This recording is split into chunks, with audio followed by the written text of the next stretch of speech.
আসসালামু আলাইকুম, কি অবস্থা সবার? সবাই কেমন আছেন? তো আজকে চলে আসছি প্রেস ক্লাবে। আমাদের অফিস থেকে আমাদেরকে নিয়ে আসছে।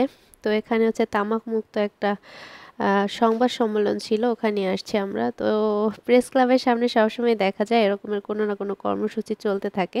আমরা চলে আসছি একদম ভেতরের দিকে, গাড়ি থেকে আমাদের নামিয়ে দিল এখানে। তো এখান থেকে আমরা যাচ্ছি। এটা ছিল মেট্রো রেলের স্টেশন। আসতেই দেখি মেট্রো রেল যাচ্ছে, ভালোই লাগে মেট্রো রেল দেখতে। তো এটা ছিল জাতীয় প্রেস ক্লাব। চলে আসছি, আর এটা ছিল আমাদের যে এখানে সংবাদ সম্মেলন হবে সেটার রুমটা। তো মোটামুটি অনেক মানুষই চলে আসছে, আমরাও চলে আসছি সবাই। তো এটা ছিল সংবাদ সম্মেলনের জায়গাটা।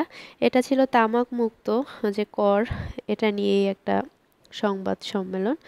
2024 থেকে 25 অর্থ বছরে মানে বাজেট তামাকের।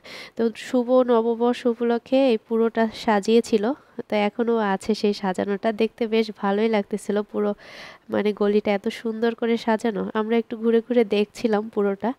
এর মধ্যে অলরেডি সবাই চলে আসছে, যে এমপি মহোদয়, যে প্রধান অতিথি, সবাই চলে আসছে। এর মধ্যে প্রেসও চলে আসছে, সবাই ছবি তোলা নিয়ে ব্যস্ত। এরপরে তাদের এক এক করে তাদের সবার বক্তব্য রাখবেন। তো আমরাও বসে বসে অপেক্ষা করছি। এর মধ্যে আমার সামনেই বিশাল বড় একটা ক্যামেরা এসে দাঁড়ালো আর কি।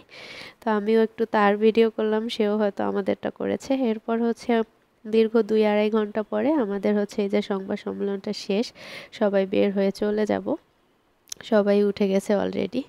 তখন এরপরে বের হয়ে চলে আসলাম। তো আমাদের জন্য খাবার দেওয়া হলো এই যে ক্যাফে ধানসিঁড়ি থেকে। একটা ছিল মোরগ পোলাও। তো মোরগ পোলাওটা ভালোও ছিল যদিও, কিন্তু ওদের যে ঝোলটা সেটা ওরা আলাদা প্যাকেট করে দেয়। মানে ভাতটা একদমই শুকনো ছিল খেতে। তো আমি একটা ড্রেস অর্ডার করেছিলাম পূর্ণিমা শাড়িজ থেকে। ওরা আমার পার্সেলটা নিয়ে আসছে, তো আমি নিচে গিয়ে রিসিভ করলাম। প্রথমে দেখলাম ড্রেসটার কালারটা আমি যেই কালারটা অর্ডার করেছিলাম সেটা থেকে অনেকটা ডিপ লাগতেছিল। মানে ছবিতে আমি দিয়ে দেব ভিডিওর মধ্যে।